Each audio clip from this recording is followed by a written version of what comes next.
Aujourd'hui, je suis content, j'ai trouvé la super vanne, l'intro de la mort pour parler du nouveau tuto. Aujourd'hui, le tuto, ça va être sur les tongs. Non. Mais non. Pourquoi les tongs, les claquettes? Pour parler des plaquettes. Y a pas de tongs sur un vélo. Bah, y a pas de claquettes non plus. C'est bon, je me casse.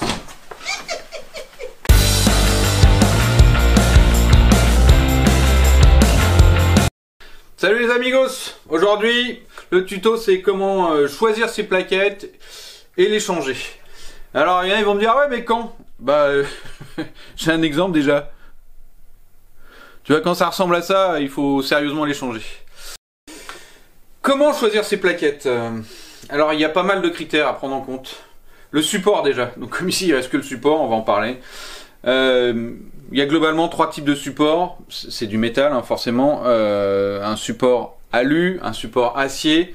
Le troisième type de support est extrêmement rare, c'est un support en carbone. En fait, le support, c'est là où est collée la garniture. Qu'on voit mieux ici.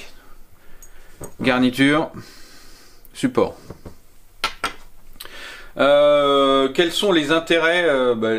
La différence entre l'alu et l'acier. L'acier est un peu plus lourd et évacue un peu moins la chaleur. On va passer donc au truc hyper important, la garniture. C'est-à-dire ce qu'ils ont foutu dans le sandwich, hein, pas le pain. Il y a 2 grandes familles et quelques sous-familles ou des cousins éloignés. Enfin, tu vois, un truc comme ça. Les 2 grandes familles. Donc c'est écrit en général quand vous l'achetez. Ici, on voit c'est la famille organique. C'est de la résine. Donc voilà, est-ce que ce n'est que de la résine. Et c'est écrit ici, cette fois-ci, Sinter Compound. Sintered, ça veut dire métal. Donc une garniture métallique. Cette fois-ci, c'est l'ensemble, c'est des micro-métaux qui sont compactés et collés ensemble sur le support. Ouais, mais métallique, organique, on s'en fout. Explique-nous à quoi ça sert, effectivement. Donc les organiques ou les résines, et ça freine sa mère. Ça freine sa mère tout de suite. Ça a un coefficient de freinage énorme. Voilà. Alors, on prend que ça? Ah ouais, mais c'est un tout petit défaut. C'est que plus ça freine, moins t'en as là-dessus. Et ça part à une vitesse énorme. Un mec qui ferait une compétition de descente, à la fin, il a plus de plaquettes. C'est aussi simple que ça. Il n'y a plus de garniture sur la plaquette. Ouais, mais alors moi, je veux des trucs qui durent. Ouais. Du coup, ils ont inventé les plaquettes à garniture métallique. Ça dure. Ah bah alors, on va acheter que ça? Non. Non, on va pas acheter que ça. Il y a un petit défaut. C'est qu'elles freinent. Il faut qu'elles montent en température, ces plaquettes, pour obtenir un freinage optimum. Ah, ça veut dire quoi? Bah, ça veut dire que, voilà, si tu roules en plaine, si tu roules dans ma région, ici sur Fontainebleau, là, quand t'as fait à peine 500 mètres, qu'il y a une descente raide qui va durer très raide, qui va durer genre 10 secondes, donc il va falloir freiner un peu sérieusement sur un court temps. Elles vont pas être efficaces, elles vont pas avoir le temps de chauffer et elles ne vont pas freiner correctement. Tu les embêtes alors, comment on choisit? Comment on choisit? Déjà en fonction de ce que tu fais, effectivement. Hein.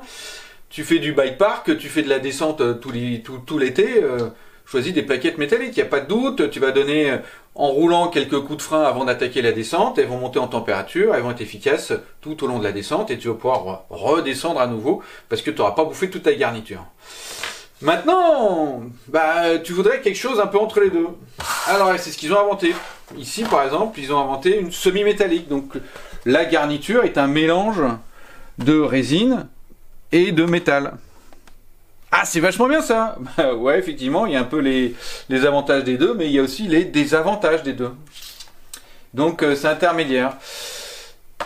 Ce que je vais tester, là, voilà une nouvelle famille, c'est ce que je vais monter aujourd'hui. Par exemple, c'est des plaquettes qu'ils appellent céramique. Donc ici, c'est pas le support qui est en céramique, c'est le composé qui est un mixte entre métal et céramique. Et c'est censé apporter une solution. Évidemment, c'est les plus chers malheureusement. C'est censé apporter une solution avec un freinage fort à basse vitesse et sans être échauffé et une longévité, une durabilité, s'il existe ce mot, accrue. Pour résumer, si vos types de parcours habituels comportent essentiellement des descentes très courtes et voire très violentes, utilisez des plaquettes organiques résine. Si à l'inverse vous avez des descentes très longues, on pense tout de suite aux plaquettes métalliques. Maintenant, si vous êtes dans l'intermédiaire, il va falloir trouver des solutions intermédiaires avec les types de plaquettes comme semi-métalliques ou autres, voire des plaquettes résine à l'avant, métallique à l'arrière, ou l'inverse, voire à gauche métallique, résine à droite, enfin tout est possible.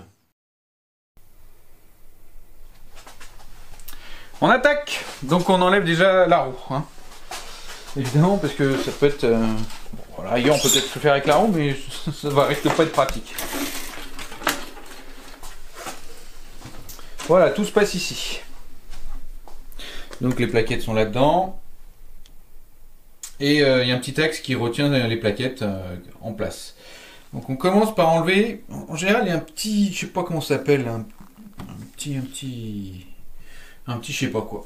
Une espèce de petit mousqueton qui est censé empêcher, quand il y a trop de vibrations, cet axe de se dévisser. Donc là, on va enlever le petit axe. On enlève l'axe. Parfois, c'est juste un axe qui traverse, il n'y a même pas de vis, avec, et qui se déplie ou qui se replie au bout. C'est du métal assez souple. Voilà, bon, c'est mieux quand c'est vissé, quand même c'est plus pratique. Mais ça dépend des modèles. Pour certains freins qui ont un réglage de l'ouverture des plaquettes au départ, de l'attaque de la plaquette au départ, comme celui-ci. Avant de faire quoi que ce soit sur ces plaquettes, et ici il y a écrit Contact In. Donc on tourne à fond jusqu'à ce que ce soit Contact In à fond. Pourquoi? Parce que sinon vous allez régler des plaquettes qui seront mal gérées, vu que la garniture sera plus importante. L'étape hyper importante avant de remettre des nouvelles plaquettes et avant de les enlever, c'est de repousser les pistons. Je crois qu'on les voit ici assez nettement.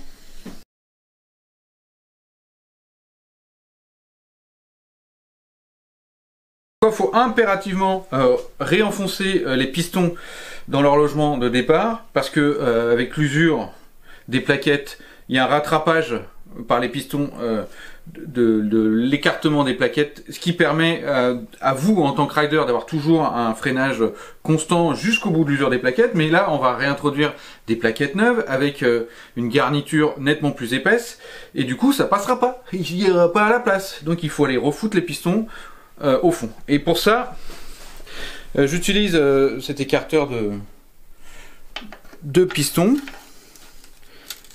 de plaquettes, qui me permet de repousser les pistons.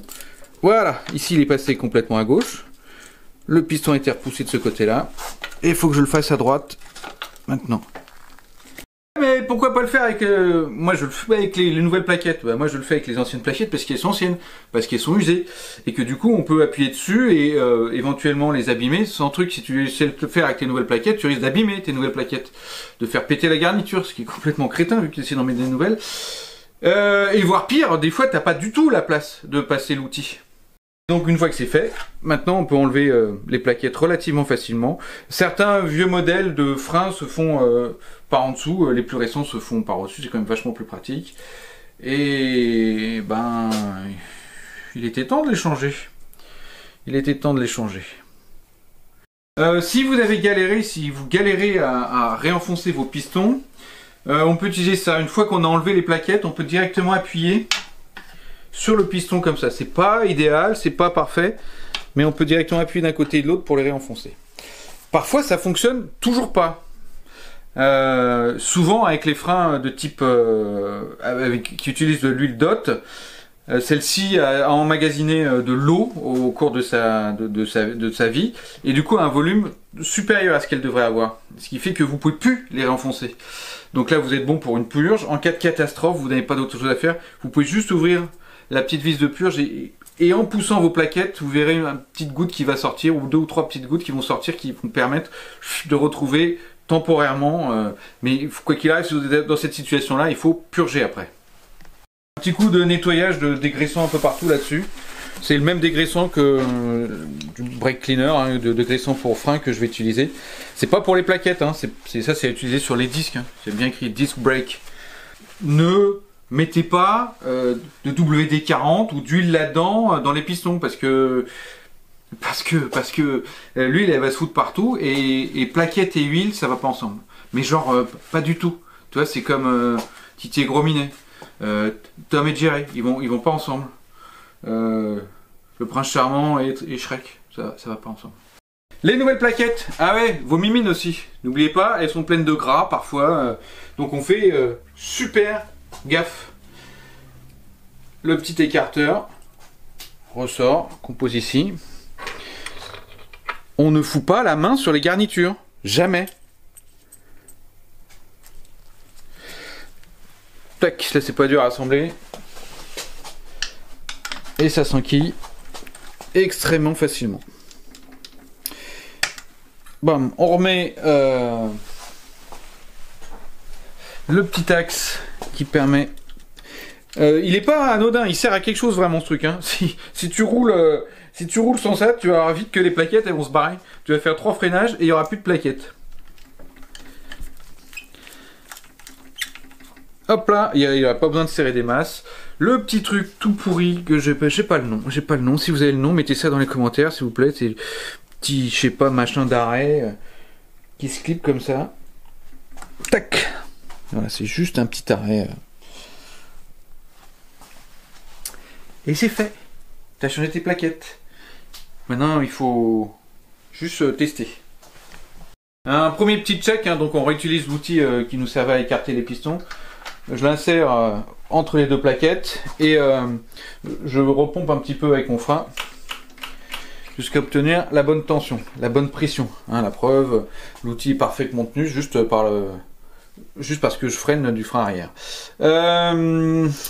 Si vous n'êtes pas content de ce toucher là par rapport à cet outil là, donc qui a l'exacte largeur d'un disque, là aussi il faudra faire une purge probablement. Ça voudra dire que si c'est un peu spongieux ou pas ce que vous voulez comme type de toucher, ça vous donne une bonne indication déjà. Vous venez juste de monter vos plaquettes, elles sont neuves, profitez-en, ça mange pas de pain. Un petit coup de nettoyage du disque. Un chiffon propre.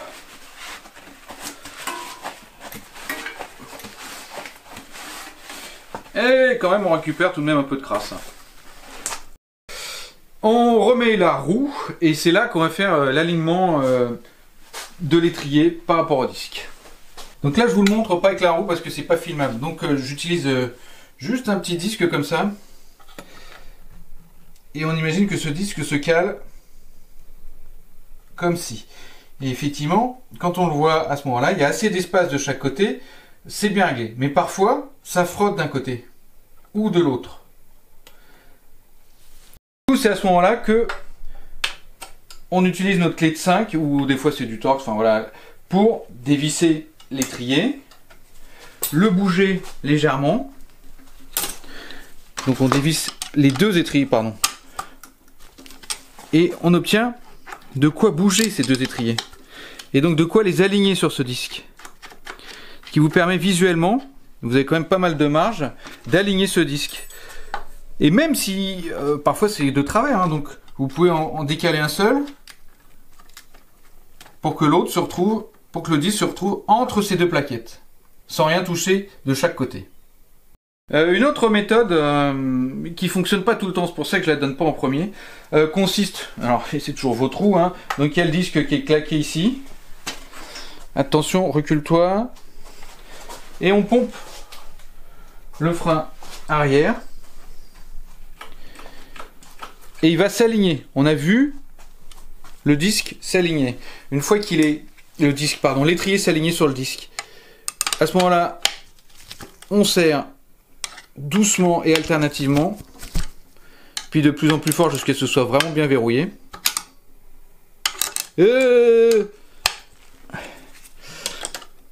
Et normalement, on est bien aligné. Ça marche pas tout le temps. C'est pour ça que je vous la conseille pas. Je conseille vraiment visuellement de choper cet espace entre les deux plaquettes et le disque, histoire qu'il y ait pas du vide, mais enfin de l'air, donc de l'espace, et qu'on le voit visuellement. Et alors, du coup, la petite ruse, c'est d'avoir un sol blanc, parce que sur le sol noir, ça se voit vachement bien. Ou une lumière. Mettez une lumière en dessous, ça marche pas mal.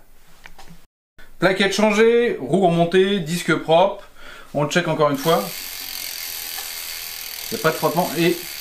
Donc ça, il n'y a pas de frottement, c'est-à-dire que j'ai bien réglé mon étrier comme il faut. Est-ce qu'on va l'entendre à la caméra? Ce serait bien parce que...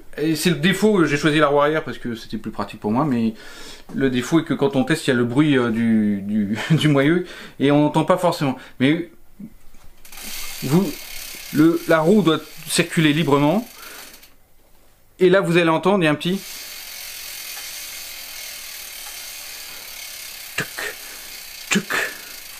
Ça veut dire que le disque est légèrement voilé en un endroit. Si ça frotte tout le temps, ça veut dire que votre étrier est mal réglé.